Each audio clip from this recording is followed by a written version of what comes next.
Let's configure a system to automatically mount from the partition. To do this, you need to open the file Fstab. Well, this is one of the approaches of mounting. There are other ways of mounting partitions and so let's open the etc Fstab file. You can see all the real file systems existing on your server are already being added to the Fstab. So let's add our new partition to that. The first thing to do here is to specify the name of the device. So now the name of the device that we created is dev stb1. So I'm adding dev stb1. Next, what I'm going to do is I'm going to add a mount point. Now let's assume that you want to mount the partition on /data directory. Next, it wants to know the file system you want to use, which is XFS, the default file system for Red Hat Enterprise Linux 7. Then we need mount options, which is default. You can also modify file systems modifications at a later stage, so it's not really important right now.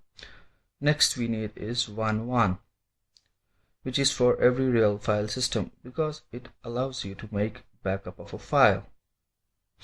Then I add space and then I type 2.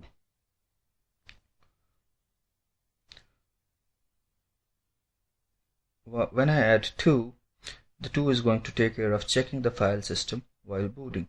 The idea is before the problem really exists, you want to prevent in order to prevent problems. FSCK utility looks at the file system while booting. You can see different options here for the MySwap file. 0 is mentioned. Why is 0 mentioned? Because it's not a real file system, and the other 0 disables the FSCK for root file system. You can see the one in the order doesn't really matter here. FSCK will take care of it and you don't have to worry about it. So I'm ready. I'll save the changes to see whether if it's working or not. So what I'm going to do is I'll use mount -a. Mount -a tries to mount everything that hasn't been mounted yet, and it will warn you about problems that exist. In this case, you can see that mount point data does not exist. So let's create it by using mkdir and do mount -a. Again, now you can see it doesn't complain, so it probably is mounted. To verify it again, we'll use mount pipe grep /dev. You can see that dev stb1 is mounted, so my file system is ready to use. At this point, your Fstab is ready. There might be a slight little problem though. In the Fstab, as we remember, we've used the device name /dev/stb1.